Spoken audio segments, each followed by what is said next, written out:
Hello and welcome to Labour Social. It's the morning brew. I've got my morning brew here in me mug of morning brew. Yay! It is Monday, the 29th of May, 2023. So how you all doing? It's Bank Holiday Monday. Yes. So Bank Holiday comes 6 times a year. It's been 3 times this month. How you enjoying the whole 4 day work experience? Let me know. Let me know in the chat. Which I'll bring up now. We've got Dave W in there saying, Heidi, hi campers. We've got Ghost Pouch. We've got Mad Monk 33. All right, Mad Monk. We've got the Great British Video Gamer saying morning. Hello. We've got Johnny Copperhead. Howdy, internet people. Has anything happened recently? I've been avoiding all news sources for a couple of days because I keep getting irrationally angry. Well, a couple of things happened over the weekend that were great. First of all, Everton weren't relegated. I know we don't really talk about football on this show, but Everton weren't relegated. So we go into our 121st season in the top flight. And I know Everton haven't been good for about 30 odd years. The last time they won the league, I think, was in about 1988. I want to say 1988. And also, the last time they won the FA Cup was 1995. But they have won the league, the top flight, 9 times. So, they've done all right in the past. They're just been a bit crap recently. Anyway, it was a proper hot stopper moment because Leicester basically were neck and neck with Everton at the bottom of the league. And if Leicester won and Everton only got a draw, Everton would have gone down for the first time in over 70 years. So that would have been quite catastrophic. So I was on my way to go see Blur. I see Blur yesterday. That's my Blur t-shirt. I got a t-shirt. I'm such a fanboy. I went in an Oasis t-shirt because, you got it. But yeah, I went to see Blur at the City Hall, O2 City Hall in Newcastle. It was great. It's like a little tiny venue. It was Blair. They're all looking a bit older now, though. It's quite funny. You know when you get like generative AI to make people look older, and you go, "Oh, that's what I'm gonna look like when I'm older." It's a bit like that. Anyway, but yeah, good stuff. So 2 good bits of good news yesterday, and then I came home and I was like, oh, I guess I need to find out what's been happening in the political world because politics, yay, that always cheers people up. 48-52. 40, 48, 48-52. 40, the demonic ratio. And we've got the golden ratio, haven't we? The golden ratio. This is the demonic ratio, 48-52. So Erdoğan of Turkey or Turkey has become president again. This is going to be his another 5 years in power. He's a bit of a religious nut. He doesn't want Sweden to join NATO. And who was celebrating the most after holding back on payments that needed to be made? He said, don't worry about it was over $500 million or something mad like that. I'm sure you can correct me in the chat. But there was a lot of money involved because basically Putin said, hey, you don't have to pay this money that you owe us until after you're re-elected because I like the cut of your jib.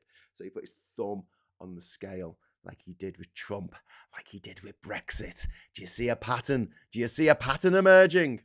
So not that the guy who was running against Erdogan was amazing in any way. He turned quite to the right later on in his campaign, saying that he was going to get rid of all of the refugees in was it all the refugees? It was all the refugees. He's going to get rid of all of it. It's like 1 million refugees in Turkey, and he was going to get rid of all of them to try and court the nationalist votes. But yeah, I guess the Turkish people, like the British people and the American people, they look at things like absolute dysfunction at the terms of government economy, oversight, response to disasters like COVID or like a massive earthquake in Turkey, and they go, "Oh yeah, I like the way that this guy doesn't do things. I like the way he says things."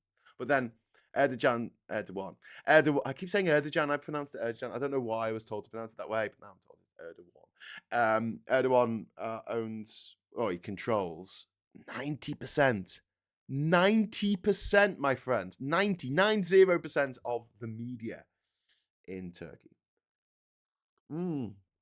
Good stuff. Anyway, so we've got another 5 years of the bloody Bastard. Anyway, so moving on, we've got Stephanie there saying lots of fun games across the pond, but not a lot here, except our beloved PM has proven to be weak again. Yeah, that's true. So in America, they've been having this little dance. They've been doing this little dance. It's called the debt ceiling dance. It's very exciting. And what the debt ceiling dance does is basically Republicans get into office under Trump, and they run for a few years, they run the House of Representatives and the Senate. And they spend loads of money, spending money not on helping Americans in any way, shape, or form, but usually on the military, making more guns, giving huge bungs to the firearms industry, to the tobacco industry, to the oil industry, the polluting toxic gas industry, the toxic gas industry that's creating toxic gases that are going into the atmosphere, that are destroying the entire ecosystem of the planet. Big bungs to them, yeah. And they spent all this money, and then it's like, okay, you got to pay that money now. All that money that you've already spent, got to pay it, got to pay it. And they're like, no, we're not going to do that. We're not going to do that. We're not. And there was a clip. There was a clip last week. I don't know how old it was. I think it must have been last week, wasn't it? With Marjorie Taylor Greene. She's like the worst. She's like a demonic soccer mom from America. She's swivel-eyed lunatic. And she was on, and she was for some reason she was in Congress and she had the gavel. I don't know why. She was banging it away, and she went, "I want some decorum in here." Everyone just burst out laughing, and then she put in a thing. This is actually was it 2 weeks ago now. She put in another. I think this isn't her first. She's put in a few bill to impeach President Biden. For like, because the world is flat, or man didn't land on the moon, or 9/11 was an inside job, or just pick your favorite conspiracy theory.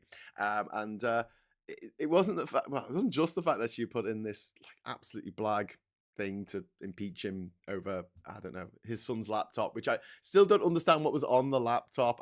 If someone wants to explain to me what was on this freaking laptop, all it is, I'm quite intrigued in a way, because people keep going on about Hunter Biden's laptop, and I have no idea what was on it. Was it like Gary Glitter when he took his laptop to PC World to get fixed? Was it like that? Because that'd be pretty bad. Was that it? Was there government secrets on there? What was on Hunter Biden's laptop? Someone who knows more than me, most people, let me know in the chat. So yes. But it wasn't the fact that she'd written this bill, it's the fact that she'd written on the bill, right? My 8-year-old stepdaughter has better handwriting than Marjorie Taylor Greene. Like, you got to see this to believe it. I wish I'd got a gif of it and put it up on the screen. But, like, seriously, it was just, oh my God, this is someone who holds a lot of power in the House of Representatives, because she held back for a long time on voting for Senator McCarthy to become House Speaker, so basically leader of their caucus in the House there, at their side, the Republicans, the GOP. It's just it's when people who have brains that are so infantile are put in positions of power, and this is where my sort of liberal leanings kind of end, because I think, well, it's really nice. It's really nice that we allow people who years ago would have been put into a specialized clinic to look after these kind of people, which would be cruel. I mean, the things they did to people like her were really bad. But now, instead of saying, okay, well, we're going to treat you nicely, but, here's a bubble maker, go make some bubbles, sit in the corner, make some bubbles, laugh at the bubbles, pop the bubbles. She's actually in a position of power over not just the 330 million poor souls in America, but the entire world. Because if Marjorie Taylor Greene and her idiot counterparts did actually default on America's debt, it could plunge America into recession. And that would plunge the world into recession. This is like, the butterfly wings chaos theory, creating a hurricane. Yeah, it's a bit like that. And they're like all for it. They're all like, hey, this will be great. This would be the best thing that we could possibly ever do. And it's just, anyway, so over the weekend, President Biden and Senator McCartney got McCarthy or McCartney? I can't remember. It doesn't matter. He's in charge of the GOP in the House of Representatives, in the lower house. They came to some sort of deal. basically that they would increase military spending if they want to, but they won't increase social security spending. So, more money to kill people, less money to keep people alive. But yeah, so they've come to this deal, and but it's got to go to Congress to be voted on in the House of Representatives. Now it'll get through the Senate. We know it'll get through the Senate because the Democrats have a majority there, slim majority, but a majority nonetheless. But in the House of Representatives, the Republicans got a slim majority, but I don't think, because they only need 50%, don't they, to get through. So as long as over like 10 of the Republicans vote for it, then you quid's in. So, but it's got to be done 10 days in advance. So I think they've already passed the day that it needed to be done, because it's like June the 5th, and by my mathematics, between now and June the 5th is less than 10 days. So they have to rush this through Congress like lunatics, and they might have to put some emergency measures in place to pay off the debts that they have. The government has in the meantime. By the way, this is a clear violation of the 14th Amendment of the Constitution of America, which no one cares about. Everyone only cares about the Second Amendment, which you can't amend, because you can't amend amendments. Anyway, except that one where they banned alcohol. They amended that one, didn't they? But yeah, the 14th Amendment says that America can't go into can't owe debt, basically. Can't default, can't go bankrupt. That's actually a constitutional point. It's quite good that if we had a constitution in the UK, a written constitution, and we actually wrote down that we actually bothered to write down a written constitution, and one of them was we can't make Britain bankrupt, then the Tories would be stuffed, wouldn't they? They wouldn't be able to do Brexit and things like that. Anyway, someone's explaining to me here stuff. What we seem to forget about freedom is that they also have the freedom to take the consequence. Lord Havelock Ventinari from Going Postal in by Terry Pratchett. Absolutely brilliant. S-Fac says his naked photos. Okay. Matt Gates is worse, says Alec Barrett. Yeah, isn't he wanted for sex crimes, like sex trafficking across state lines? Isn't that what? Wasn't there something to do with that? It's hard to keep up with all these reprobates. Hunter Biden's laptop contains lots of not safe for work Hunter Biden selfies. Oh, okay. I think my laptop's probably got some of them. Not of Hunter Biden. Oh, okay. So, I don't know what else to say to that. Was he dealing this laptop out to children outside the school? I mean, what? Is there more to this? Is that it? You remember Paris Hilton? She's made quite a career out of getting naked and being on a camera. She has. I know it was irresponsible for the person who leaked that footage, and probably they should go to jail for that. But all the same, it did help to skyrocket her career. Why are the taxpayers even funding the legal fees of a backbencher MP who doesn't even sit in Parliament and said swans around the US speech circuit for an eye-watering fee? WTF. That's from Themi Shaker. And you're absolutely right. You are so right. Them is hiker. Them is he hiker. It's hard to tell where the space is supposed to be in your name. I'm just going to call you them. Hey, them. Don't tell J.K. Rowling. It's a joke. So yeah, why are taxpayers? What? This is talking about Boris Johnson. He's taking taxpayers' money to defend himself against going to, I don't know. He's not going to go to jail, is he? So why does he need so much money to defend himself? But it's taxpayers' money that he's taking. And I read this morning that it was £1 million for Boris Johnson for his legal fund. Don't forget James Cleverly, the man who trumps the whole thing about nominative determinism. He's been swanning around. He's apparently on Foreign Secretary at the moment. He's been swanning around in a private jet. Not just any old private jet, but the private jet of Logan Run. Logan's Run. Oh my God, I can't believe I just said that. God, rewind. Of Logan Ray from Succession. Logan's Run. I'm going to call him Logan's Run from now on. That's much more fun. Jenny Agutter in that movie. Oh my God. Be still my beating heart. And also Basil Exposition from the Austin Powers movies. He's also in it as a young man. Washington DC has become the center of care in the community in America. All the fruits and nuts are there. Marjorie Taylor Greene being the fruitiest nut. She is an absolute nutball. On the subject of football, says Robolos. Brexit is very much like Chelsea. Everything seemed great to the fans until the Russians took their money away. Yeah.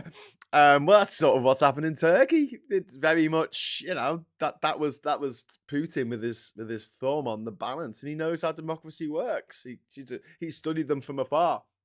I mean, democracy is too good for the good people of Russia. Of course, they don't get democracy.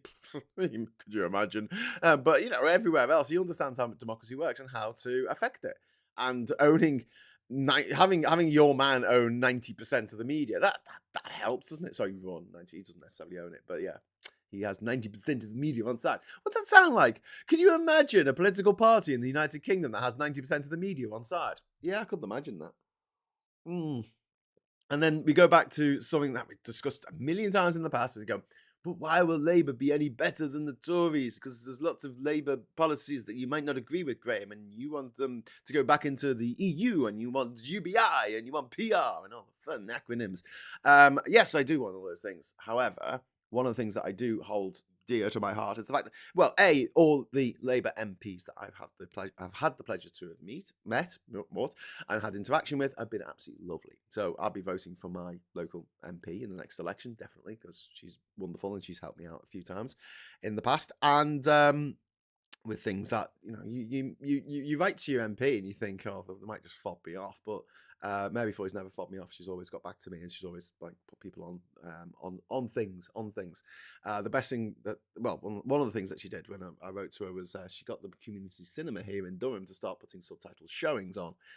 Because they never used to do that. And she wrote to them and said, can you put some subtitle showings on for deaf people? And they're like, okay. Also people with ADHD, apparently, who like subtitles as well. But yeah, so moving on. So the other thing is that the future Labour administration will be about 1,000,000%, and that's not a real statistic, 1,000,000 times more accountable than the Tories. Sorry, held to accountable. Is that an expression? I don't know if I can get away with that. It will be held to account like 1,000,000 times more than the Tories will by the media. Do you know why? Because the media don't like Labour. The Labour people aren't liked by the British media. Think of the best-selling newspapers like the Scum and the Daily Hile. Yeah, they're not pro Labour. They don't like them. They don't like it up them. Graham, any Tory Civil War news? Oh, I think they just went on holiday for the weekend and charged it to the taxpayer. James Cleverly going around in a private jet owned by Logan's Run. Or something. I've got to read these headlines properly. Bojo wants $1 million for his legal fees. What a bastard. What a piece of shit. I know I shouldn't swear on these things, but oh my God. I hate that man. I hate him. When he shuffles off this mortal coil, right? When he, unalives, I'll be very happy. I might have I might dance a jig, like Bruce Willis at the end of The Last Boy Scout. I think I met Mary Foy in a pub. Oh, cool, Alec. I'm trying to get her in the pub for the Three Blokes in the Pub pubcasting. Graham, good morning. This is from Hallam Mad Murdoch. Love you in the 18, man. What are your thoughts on Angela Smith rejoining Labour? I didn't know that she had, but yeah, good. I'm all up for people rejoining Labour, I guess, unless she's done something bad, and then I'm not. I'm sorry, I'm really not. I'm really not across that one. Sorry. Oh, it's too early in the morning for my stupidity. You missed that the US dollars is the global reserve currency. Britain would have suffered recession before the US. That's from Christopher Bowles talking about America defaulting on its debt, which, yes, it would. And you've got idiots like Marjorie Taylor Greene who are basically in charge of deciding what happens to the fate of the rest of the world. And she's got an IQ in single figures. People say that it is elitist to demand that anyone who stands public office has to take a basic competency test. You put yourself forward to be an MP, position of power, you do a test to see if you are a psychopath or, a sociopath, or if you are competent, if you understand what the role of being an MP entails. So that's very elitist, Graham. And I'm like, hang on, what? We live in one of the most elitist countries in the world, and you're saying that a function that would stop lunatics getting into positions of power would somehow be elitist when we let lunatics into positions of power by dint of the fact that their daddy was rich. Yeah, a little bit, non sequitur there. You can't say, oh, well, it's all good that we have this elitist system. And then I say, well, maybe we should make sure that the people in charge of this country is at least mildly competent, at least mildly know what they're doing. But no. You see, that would filter out people like Boris Johnson because he couldn't be asked. He's the laziest man in the world. Like, Boris Johnson just he can't even be asked getting dressed in the morning. He can't be asked brushing his hair. He's lazy. He's just incredibly lazy, and he wouldn't do it. He just wouldn't do. He just wouldn't do it. Graham, you will not be as happy as me when Thatcher went senile and then left this mortal coil, says Stephanie. I always wanted to do Thatcher the musical. I thought it'd be funny, to have Thatcher the musical, like Thatcher with an exclamation mark, and because you could have like the Welsh male voice choirs singing, the miners choirs, singing all the men, very deep, and then you could have the school children singing about her taking their milk away, and then you could have like an Argentinian tango for the Falklands, and then you could have the poll tax riots. It'd be Thatcher the musical, and then it could just end with her just walking around in a circle, going, "Where's Dennis?" for the last 10 years of her life. Oh. Anyway, moving swiftly on. Maybe I get AI to write it for me. For the same reason, Geoffrey Cox has not either, despite being an MP, despite spending months in the Caribbean. Yeah. Come on, we need to have some kind of rules for MPs to follow. You have to turn up for X number of debates. That's it. In a year, you have to turn up for this many debates. It doesn't have to be that high because obviously you are a constituency MP as well. So you need to spend time in your constituency. You need to spend X amount of time in your constituency. And you need to be able to prove it. Clock in, clock out. You're not allowed a second job. You're not allowed a second job. That's it. Even unpaid, you're not allowed a second job. And I know people are going to go, but what about that one MP who works as a doctor? Well, look, we're going to have to just sacrifice that one doctor from the NHS. Maybe we'll get someone from Nigeria to take their place. But let's be real here. We have an incredibly corrupt system in which people for literally over 100 years, hundreds of years probably, have been involved with vested interests that do well while they are in power. And then they get out of power and suddenly they've got a seat on the board for life. Nice little retainer, £70,000 in your back pocket. Not an MP anymore, but you did us a solid, mate. You get to stay. I really do feel like a charter for MPs should be drawn up, and just that you need a test. You need a test to go to drive to get your driving license. You need a license to have a TV in this country. You don't have a test, but I do think you need to have some kind of bar to public office if people are not going to take that job seriously, or if people are clearly just going into that job to make more money. Don't you? I think that'll be fair. Graham, displaying vitriol towards vile Tories or not should be a shameful taboo. What? Yes. BJ will have permission from the Whip's office, and Sunak would be happy Johnson isn't in the Commons. Well, exactly. I mean, this is why they need to have rules that supersede the Whips. You have to attend so many debates a year, a percentage of the debates, and you have to spend X amount of time in your constituency, and you have to do at least one surgery a week. That's it. You have to. End of. We need to change the system so that we've got this mad system where the Speaker doesn't actually do the job of an MP. The Speaker just stays in Westminster all the time. So wherever the Speaker's constituency is, doesn't really have a local MP. They just have a proxy who fills in for the MP. Yeah, I don't really like that system. Although, you could argue it might be a better system for pairings, for having two representatives, one who stays local and the other one who stays in Westminster. The other thing that I would like to see as well, while we're on this topic, and I think I might have mentioned this a couple of weeks ago, is a couple of hotels, a couple of buildings for MPs to stay in London. No more second homes in London. No, they're too expensive. Like the average house price in London is something like £1 million now. It is a ridiculous expense, especially if some MPs are only in office for a couple of years. It's like, here you go, get yourself a second home. We'll pay off the mortgage for you. Yeah. And it's like, no, the taxpayer's paying that. Just have a few very, very secure hotels that are there for MPs. And when MPs are in London, they stay in those hotels. They could be nice. They could be nice hotels. You could take over some of the really nice stuff in Belgravia or, you know, round by Westminster even. Yeah, take a couple of them over. It'll still be cheaper than individually buying second houses pretty much for all of these Tory MPs or Labour MPs as well, I guess, if they've got a second house in London. To get a second house in London, it's like, it's too far. I can't possibly go back to my constituency in time after the debate finishes at midnight, because they keep very strange hours in the Commons. Don't really get things going until and you know what? This is something that Labour actually changed when they got in '97.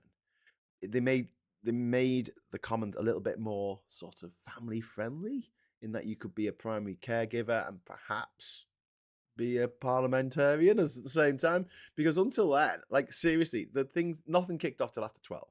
Usually debates wouldn't start till like 5 o'clock in the evening, and they would go on all night. And the bars in Westminster, unlike the rest of the bars in the UK, because back then, but you know, pubs had to shut at 11 and clubs had to shut at 2. Not in the House of Commons. As long as a debate was going on, the bar stayed open. So you had these people who were drunk, people who were incompetent anyway, people who were corrupt and drunk, voting on laws for our country that affect. You wouldn't run a company like that, would you? Could you imagine? Go, how does the board structure work? Oh, we all get drunk and stay up till 3 in the morning and talk about stuff, and then we make decisions that affect literally 66.7 million people. Oh yeah, great. That sounds like a really good system there. Anyway, what Labour did was they changed the opening hours, so they start a little bit earlier now with the debates, and the debates start about like 10 or 9 or 10. They start with prayers still in you know, the opening of Parliament in the daytime is, I think it's still called prayers. And they always say, let us pray that we, you know, I don't know, you make it through the day. You called the musical "You've Been Thatchered." I thought it'd be funny just to call it Thatcher ! Just absolutely take the piss, be merciless. You know, like the GLC episode of the Comic Strip Presents. If anyone knows what I'm talking about, that's what I'm talking about. Just have Thatcher as an alien with green blood. There you go. Don't go Thatchered my heart.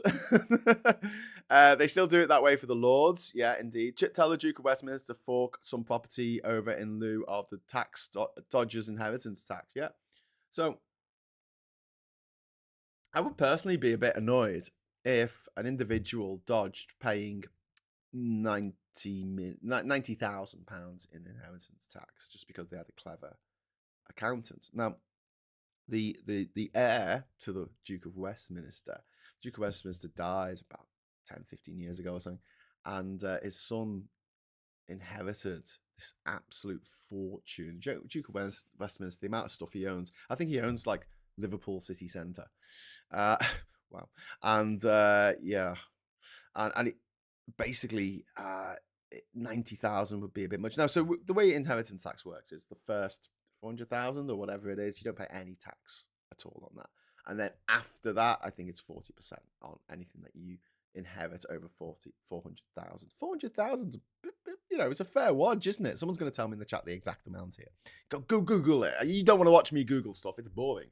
You'll get bored. And to 90,000 to me, that would be quite a lot.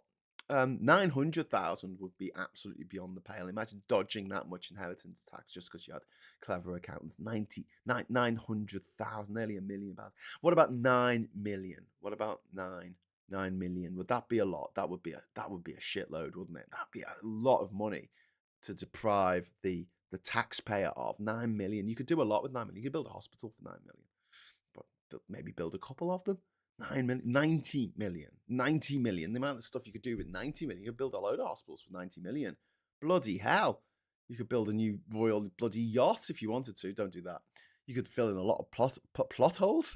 Potholes and plot holes in Star Wars Episode 1. No, potholes with 90 million. You could do so. 900 million. My God, the stuff you could do with 900 million pounds, eh? Just think about all the things. You had the budget of 900 million pounds given to you, and they said, this is for the public good. Go spend it on stuff to improve people's lives.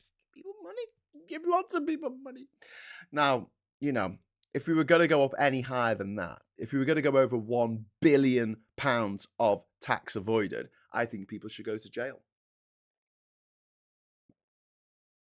Does anyone want to get me in the chat the exact amount that the young Duke of Westminster inherited from his daddy without having to pay tax? Because I think that the amount that he should have paid is something in the region of £9 billion. 9 billion. I think it might be more. If someone wants to look it up in the chat, let me know. Be my guest, my good friends. So GLC, Robbie Coltrane, R.I.P. Yeah, he was great in that. The Thatcher musical should be called Wicked, but the title's already taken. The Iron Lady, always prone to rust. Or perhaps The Damned, or they were her victims. Well, indeed. BJ could even refurbish another apartment with that money. There was one of my friends is Davey Moo on TikTok. He's well worth following, and he's had like you don't read the comments, they say, but you kind of have to. I mean, especially on something like this as Labour Social, I try and read as many of your chat comments as I can. If anyone wants to throw a super chat my way, that would be great, because YouTube is demonetizing these videos like as soon as they go out, the live ones. That's why I'm trying to do more pre-records, because at least I can check then if they're gonna ban them from advertising before I actually make them go public. But yeah, he was reading his comments, and there's someone going, "You Labour lot." I mean, he's not even a massive Labour supporter. He just wants the Tories out. And he said, "I remember the 80s and 90s when Labour were in charge. It was awful." And Davey's like, dude, pretty sure that was the Conservatives. I'm pretty sure that Thatcher was in charge for literally all of the 80s. Like every single day of all the years of the 80s, Thatcher was in charge. And then Major was in charge for pretty much all of the 90s up till 1997. Up until May 1997, he was definitely in charge of the country. The Tories were in charge for 18 years. 18. And then this guy doubles down. Anyway, don't read the comments. But although I posted a video yesterday, half my conversation that I had with James O'Brien, and I wanted to add a little bit of context to it. So if you want to watch that moment of truth, it might be quite enlightening. I know I go on about private schools a lot on this channel, but some of our newbies might not be so familiar with my disdain for these institutions. I'm just going to call them institutions. I could call them something much worse, but I won't. But someone said, "Oh, you're just bitter. You're just bitter." You know, going on about the fact you don't have a car and a house, and kids you own. And I'm like, I hadn't finished talking. If you listen to the clip, James actually talks over me because I'm trying to just explain that I have had more success when it comes to TV shows, book deals, winning an island in other countries, in Australia, in America, around Europe, presenting gigs around. In this country, I get shit. I get asked to do things for free. I did 7 TED Talks for free. I did the Telegraph Adventure Show for free. I spoke at Eton College, for God's sake, for free. I did I got a message off the people who make the travel show on BBC asking me to make a couple of like tip videos of traveling on a shoestring.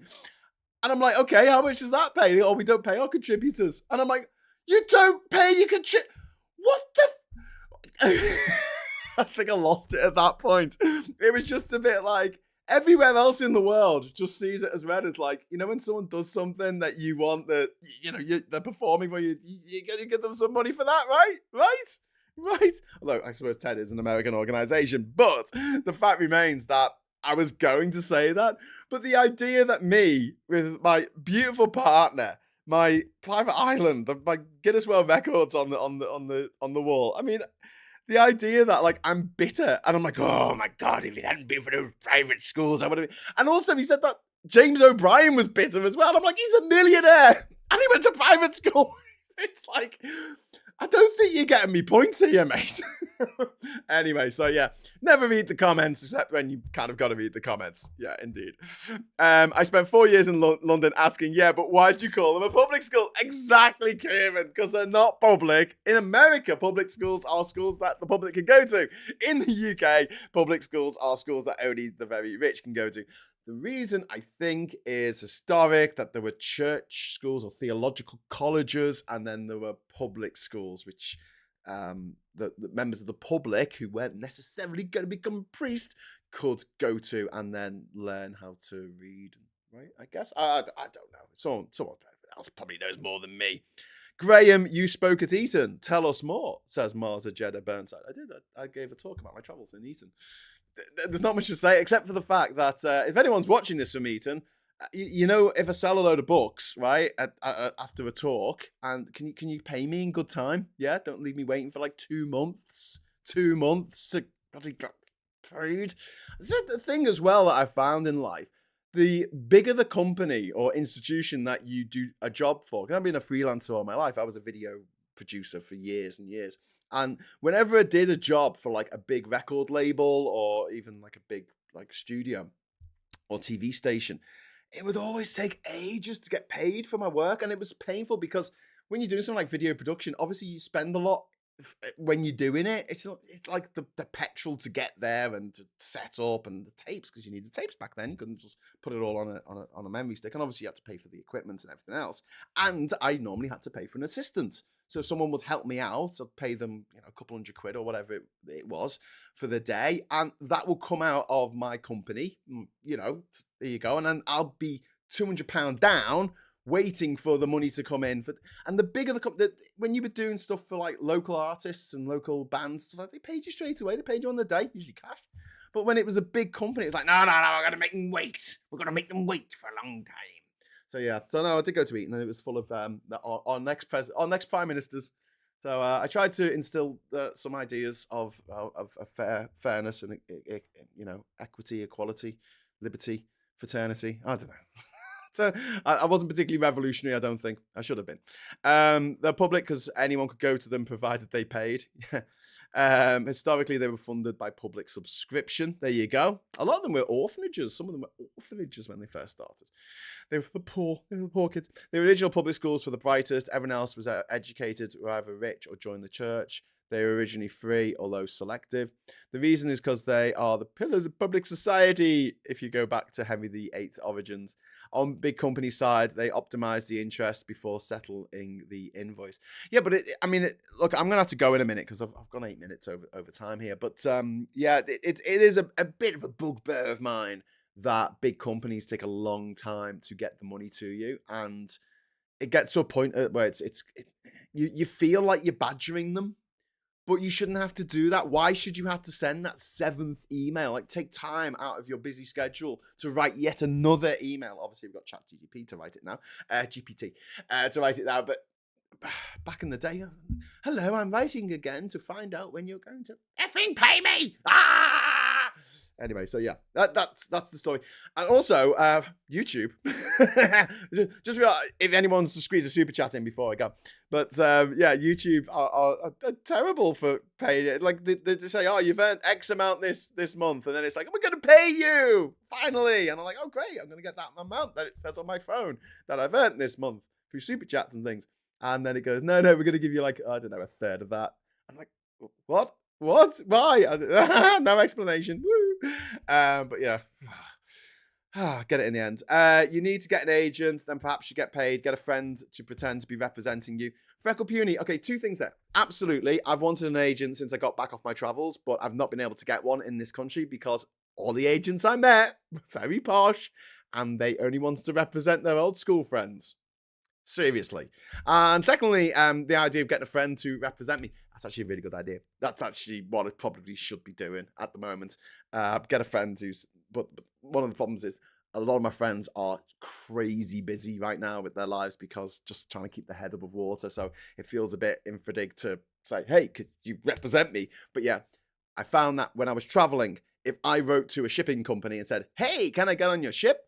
They'll usually say no. But if I got one of my friends to write on behalf of British adventurer Graham Hughes, who's setting a Guinness World Record of raising money for water aid, people went, oh, okay then, yes, we'll let him on the ship. So yeah, it does pay to have representation. And then someone else to be a bully on your behalf, because obviously if you are the person going, can you pay me? Can you pay me? It's a bit like whiny. Whereas if you have someone else saying, oi, pay them. They did the work, you bloody pay them. In that voice. Obviously, that people take it more seriously, I guess. I don't know. Anyway, so yes, that's it. We're dealing with a big company, get the money in advance. They have policy to hang on to the money until absolutely forced to cough up. Yeah. I know. And it is weird that they also, the people that you deal with, it's almost like it's their money. I don't know if they're given a bonus for taking ages to actually pay you, but the way they behave, it's like, I've been saving this all my life. I've never handed it over to you. All my life I've been saving this. I've been stuffing it into the mattress, behind the carriage clock on the mantle. I've been storing this money. Oh, I'm gonna pay you in pennies. That's all I've got. And it's like, it's not your money. It's the company's money. Makes no difference. You get the same amount of salary anyway. Damn it. It won't affect your bloody bonuses. You're not in charge of the company. Yes, indeed. Graham, the worth of your labour has been seriously underappreciated and has been unfairly exploited. Capitalism. Don't I know it, one angry pagan. But you help, and everyone else who watches this and actually, been helping getting this channel off the ground. We're now 2 months old. Labour Social. We started this on the 27th of March, so we are now just a smidge over 2 months old. And I'd like to thank everyone who's contributed, everyone who's just got involved in the chat and spread the word. So if you're watching this and you like this stuff, please give us a like. Please let us know in the chat why we're awesome or what we could do better. You will be joined tomorrow by the wonderful Phil Morehouse, who will be taking over for me for Morning Brew at 9:30 on the dot. Every Morning Brew's gone out. There was even that one that I had to do via my phone in a cafe in North Yorkshire.